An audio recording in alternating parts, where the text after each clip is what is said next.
Newton's laws of motion. That's what we're going to be discussing in today's video.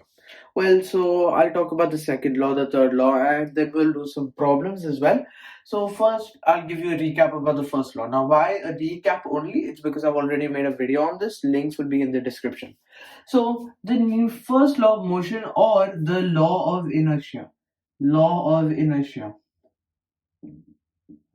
Now, what do you think would happen to this duster right here? Let's say if I just leave this duster right here and it is at rest, there is no motion and there is no force being applied on it. There is no force being applied on this object.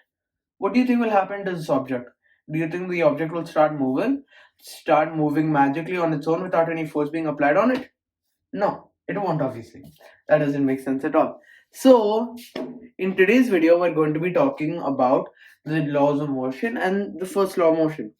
If we have an object which is at rest, it will continue to remain at rest until a force is being applied on it. So now you see, now when I apply a force on this object, on this duster, it is moving, right? It's moving because I'm applying a force on it. Look at that. It's because if I've got my block here, this is the same duster, and when I apply a force on it, when I apply some force F on it, then it will start to move. It will start to move with motion. Now, let's say my object is already in motion. My object is already moving in motion. Our object is in motion. Will it just continue in motion and just go on forever without any force being applied on it, obviously? And it's already going in motion. Yes. Now, in real life, that's not what happens. Obviously, when I push an object, it will end up stopping. That's because of friction. Another topic that we've already discussed on the channel, and we'll again discuss it through these lectures because we'll go more in depth from now on. So, why does this happen? Again, it is because when it's already in motion, there is no force being applied on it. The minute it is in motion, the minute it starts to move, there is no other force being applied on it, right? So, whenever it's in motion, we need another opposing force to stop it. We need another force. If this object is moving in this direction, then there should be an opposite force, let's say F dash, trying to stop this force. That's why it's trying to stop the motion in the opposite direction. For example, that's why friction is what stops us from moving on forever. Friction is what's stopping this from moving all the time. Like when I apply force, it will end up stopping. That's because of friction, obviously. And we've already discussed that. Anyways, so the first law of motion, or the law of inertia, just means an object will stay at rest. An object will stay at rest, stay in rest or in motion unless an opposing or an outside force is being applied on our object. Next, the second law of motion. Now, what is our second law of motion? Because this is another one that a lot of people seem to get confused about.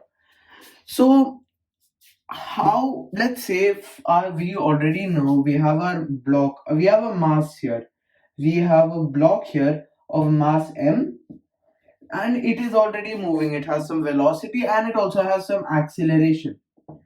We know it is moving towards the right with some acceleration a, and it also has some velocity v in the same direction, whatever. Now, obviously, there should have been some force in the beginning to make this body move, right? Now let's say that force is still there. There must be some force being applied on it, right? There must be some force being applied on it to make it move with acceleration, right? Because it's at some point it had to go from rest to motion, right? Because right now it has some acceleration and velocity, so it's in motion. But at some other point before this, it was in rest. So to push that, to make that in motion, we needed some force. Do you understand? So we needed some force to change this from rest to motion, right? Now, how are we supposed to find this F? F is equal to what? Well, that is exactly what our second law of motion helps us with. Our second law of motion, it gives us the formula F is equal to ma. So F is equal to ma. The force is nothing but the amount of mass multiplied by acceleration. Simple as that, right? That's it. That's the second law of motion. But now, after I've explained this, I need to talk about something called FBDs. FBD, free body diagrams. Free body diagrams. So basically, let me take a point right here. Let me take another object which is on a road, a proper road, and its mass is m, and it is moving with some force F. Hence, it is also moving with some acceleration. The force is constant, the force is still being applied on it. Now, I hope you've already learnt about the normal force, gravitational gravity, and all of this. Because this is all going to be important for this. Obviously, if you haven't, we will be covering that in other classes. So let's continue. Now, a free body diagram simply means we take this diagram that we already have, and you can see there's just one force that we are showing. But in reality, there are a lot of forces. There are a lot of forces that is being applied. For example, we have gravity which is being applied downwards. We have force. We have normal which is opposing the gravity. Hence, that's why we also don't show that. And also, there is some friction. We also have friction, right? Friction to play as well. This is supposed to be a small f. That is friction. So now you can see this is all become very confusing, right? It looks confusing. It looks genuinely very confusing, right? So now what we do is we convert this into a free body diagram, an FBD. Now what is an FBD? Well, basically whatever diagram we've got, whatever block we've got, we get rid of that block and we just put a small dot. That makes life a lot easier, right? Because if you're bad at drawing like me, then I just need to draw a dot, and that's not too difficult. And now we identify every single force that is being applied on our object. So you can see we've got mg, which is downwards, and then we've got normal, which is upwards, and we've got friction. We've got friction, which is opposing. This is friction, and we've also got our force here. So you can see this is much clearer than this one, right? Than this diagram. As you can see clearly, this is much clearer than this, right? You can identify every single force in this diagram much easier than this diagram, and I think that makes sense. It looks a lot cleaner and it looks a lot clearer. So now we can identify every single one, so it's pretty easy. And another thing we've also got to discuss is FNet, force net. FNet, which is basically when there are so many forces being applied on this object, won't they all, when we are using the formula F is equal to ma, right? When we are using the formula F is equal to ma, this is total force. We have to somehow combine all these four forces together, in this case, as one total F. How do we do that? We take the net force. Now, what is the net force, you might ask? Well, let's look at this diagram and then we'll be able to identify what is FNet. Well, FNet, basically, what we've got to do in FNet, we've got to take one side as positive and one side as negative. So, for example, let's say friction is in the negative direction and our normal force is in the positive direction. Now, you might be wondering, but Tarush, there are 4 directions. How are we supposed to take 4 signs? Because usually when there are 2 directions, we can take our positive or negative. Well, then what we've got to do is we take south and north as 2 sides. We take south and north, and then west and east as well. So left and right we take separately, and south and east also. So we take n minus mg, and then we also take f minus f. Our force being applied on it and frictional force.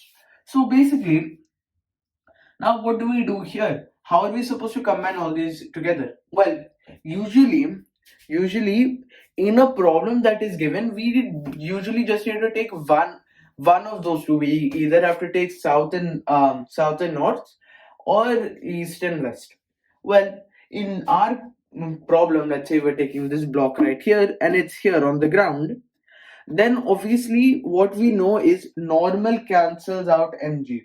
Now, what is normal force? Normal force is a force that is being applied by the surface so that our body does not end up falling through the ground. It just doesn't fall. This is why this is the surface's force. It is imaginary force, obviously. It's a contact force. It's being applied. For example, if we've got our block right here, I hope you guys can still see this. And we've got m right here. We've got our gravitational force downwards, and we've got normal, which usually cancels that. These two cancel each other, n is equal to mg. But then when we've got our, so then we don't need to consider this anymore, right? So in the end, we just get F minus F, which is equal to F net, right? Now, obviously, we don't know the value of these two. Let's say if we knew this was 10 newtons, then our frictional force, our max frictional force is 4 newtons. Kinetic friction is already given. Then we can obviously take our F net as 6 newtons. But when it's not given, we obviously just have to take this F minus F net, and then obviously we can substitute this in this formula, right? So we can get F is equal to ma, which if we were to substitute, then we just substitute this, so we get 6 is equal to ma.